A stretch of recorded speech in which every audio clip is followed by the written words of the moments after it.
Hi, I'm Morris Jones. I'm a Troup County Commissioner representing District 4 on the Troup County Board of Commissioners. I'm with Miss Rachel, and she's going to ask me a few questions about the coronavirus. Okay, so number one, Governor Brian Kemp extended the shelter-in-place executive order through April 30th on Wednesday afternoon. What does this mean for Troup County residents?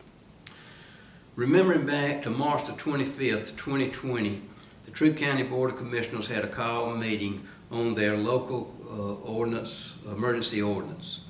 And at that time, we amended several items in our ordinance to cover this coronavirus. Our deadline at that time was going to be May the 17th. The governor came back and amended it and had his own ordinance that extended to April the 8th. That was extended just this past week to April the 30th.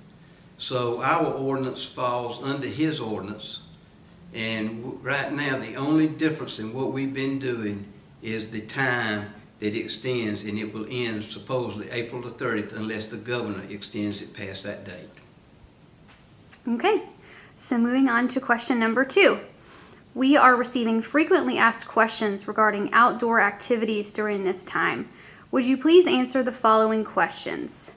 May I still participate in outdoor activities during the shelter-in-place order? May I visit West Point Lake? And what are the current restrictions?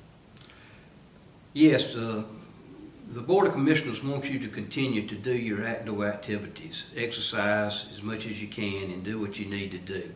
But at the same time, we want you to keep that 6-foot distancing, and we want you to not group no more than under 10.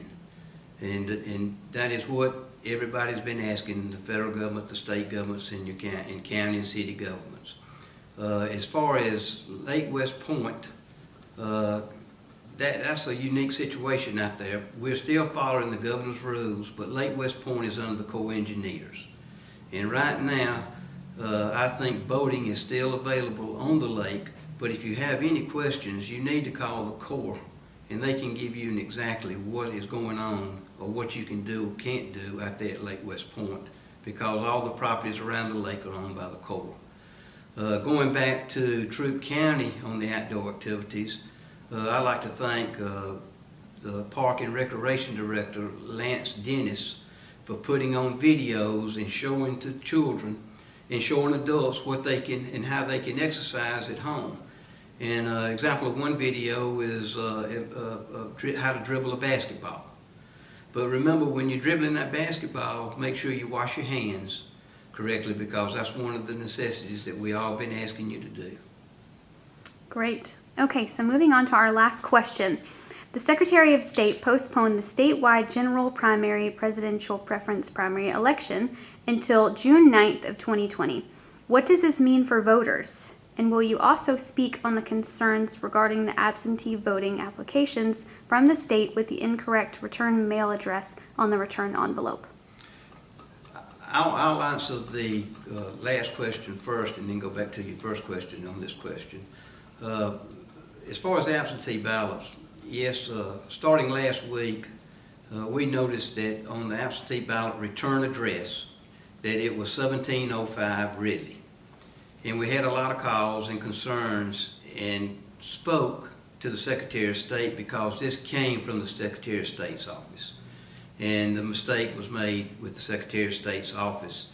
But that's no excuse. But those ballots, when they come in and come to your house, you can do several things. You can scratch out the 1705 and put 100 Ridley in. The 1705 is the post office box. So the Secretary of State's office, along with Troup County, has notified the post office, and they are catching all of these envelopes when they come in, and they're putting them in. They're going ahead and putting them in the post office box 1705. But if you scratch out and put 100 really on it, they're still going into the 1705. They're going to get to the Board of Elections office.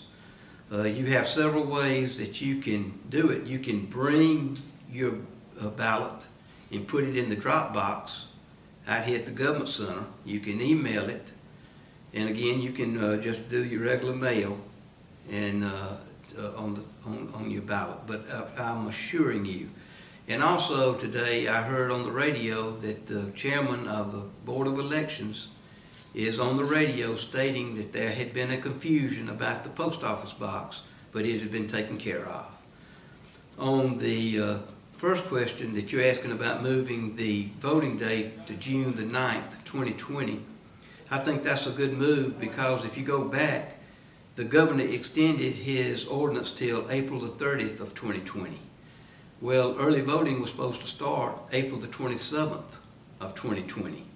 So while we were under these restrictions, the early voting office would not be open for early voters. So by moving it to June the 9th, maybe everything will be cleared up, and that people will be able to go to their precincts and vote, or do the early absentee voting like they're already putting the application forms in the mail. And I think it would be a better voting system by moving it to June the 9th. And we just hope June the 9th stands up and we don't have to extend it to another date.